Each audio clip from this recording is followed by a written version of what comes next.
Hello বন্ধুরা, আমি সাগর চলে এসেছি আপনাদের মাঝে আমার নতুন একটি ব্লগ নিয়ে। এখন কিন্তু সন্ধ্যা না, এখন হলো সকাল। আমি অফিসে বাসায় ব্যাক করতেছি না, আমি অফিসে যাইতেছি। কি বৃষ্টি বৃষ্টি বৃষ্টি বৃষ্টি, ওয়েদারটা নিয়ে নতুন করে বলার আর কিছু নাই। হেভি বৃষ্টির জন্য বাইকটা থামায়া রেইনকোট পরলাম। রেইনকোট পরতে পরতে বৃষ্টি শেষ, এখন আবার রোদ উঠতেছে। এখন বারবার রেইনকোট খুলতে তো আর মন চায় না, এই কারণে পইরেই আছি। আবার বৃষ্টি নামলে কাজে লাগবে, আর নাইলে এমনিই থাকবে।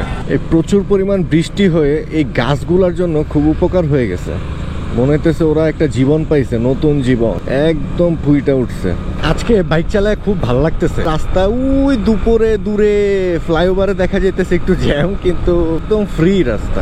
আমি আমার কথা ফিরাই নিতেছি, রাস্তা একদমই খালি না, ভরপুর জ্যাম, ভরপুর প্রেসার। ভুল ইনফরমেশন দেওয়ার জন্য আমি সরি। এই জায়গাটাতে আইসা মনে হয় আবার একটু রোদ পাইলাম। সব আবালগুলা জ্যাম লাগা এই জায়গাটা আইসা একদম ডান দিক থেকে বাম দিকে, যে রামপুরা যাওয়ার জন্য এই চিপায় ঢোকে, কিন্তু ওরা বামের লেনে থাকতে পারে না।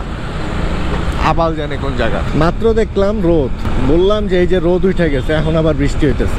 রেনকোটটা খুইলা ব্যাগে ঢুকাইলাম, এত কষ্ট করলাম, কি হইল এই কষ্টগুলার? এখন আবার ব্যাগ থেকে রেনকোট বের করো। দুই প্রাইভেট কারের মধ্যে রেস চলতেছে। একটা হইলো টয়োটা ক্রাউন, আর আরেকটা হইলো টয়োটা সেলিকা মডিফাইড ভার্সন। কি যে করতেছে রে ভাই রাস্তাটার মধ্যে, পুরো রাস্তাটা জঘন্য নষ্ট বানায় ফেলাইতেছে।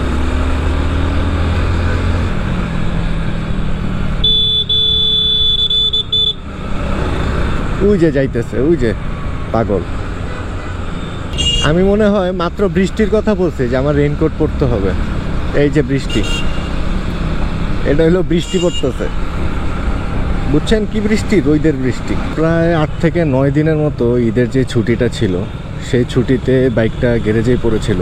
তো এই কারণে এখন যাইতেছি ভেন্ডরের কাছে টুকটাক একটু সার্ভিসের জন্য। যতটুকু দরকার, যতটুকু প্রয়োজন, ততটুকু সার্ভিস। আপনার প্রবলেম আছে ভাই?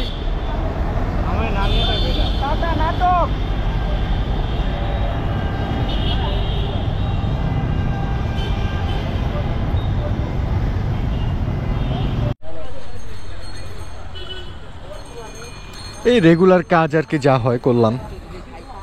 মোবিল চেঞ্জ দিল, চেনটা অ্যাডজাস্ট করে দিল। তো ফাইনালি আজকের দিনের সব কাজ শেষ বলা যায়।